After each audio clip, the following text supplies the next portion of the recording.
সবাই যেখানে বলছে 2026 বিশ্বকাপে বাংলাদেশ অংশগ্রহণ না করায় বাংলাদেশের ক্ষতি হয়েছে, সেখানে আমি বলবো বাংলাদেশের ক্ষতি হয়নি, বরং উপকার হয়েছে।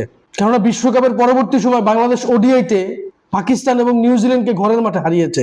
নিউজিল্যান্ডের সাথে টি-20 সিরিজ ড্র হয়েছে এবং পাকিস্তানের সাথে মিরপুর টেস্টে ডমিনেট করে জিতেছে। সামনে ঘরের মাঠে হোয়াইট বল সিরিজ খেলতে অস্ট্রেলিয়া এবং ভারত আসবে। আশা করছি সেখানেও বাংলাদেশ লড়াই করবে এবং জয়লাভ করবে। এই সব কিছুই হচ্ছে এবং হবে শুধুমাত্র বিশ্বকাপে না যাওয়ার কারণে।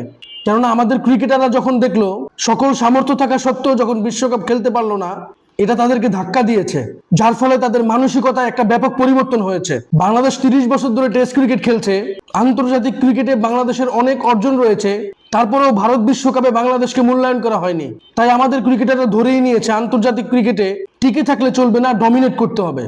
মাশরাফি, সাকিব, তামিম, মুশফিক, রিয়াদদের সময় যদি রিশাদ হোসেন, নাহিদ রানা না থাকতো, তাহলে এশিয়া কাপ থেকে শুরু করে বিশ্বকাপ কয়েকটা ট্রফি অবশ্যই বাংলাদেশের হতো। এই মুহূর্তে বাংলাদেশ শক্তিমত্তা এবং বৈচিত্র্যের দিক থেকে ইন্ডিয়া, অস্ট্রেলিয়া, ইংল্যান্ডকে চোখ রাঙাতে পারে এবং আশা করছি সিলেট টেস্টেও বাংলাদেশ পাকিস্তানকে পাত্তা দিবে না। এ নিয়ে আপনাদের কোনো মতামত থাকলে অবশ্যই আমার সাথে শেয়ার করবেন। ভিডিওটি ভালো লাগলে লাইক, কমেন্ট, শেয়ার, সাবস্ক্রাইব করবেন। ধন্যবাদ।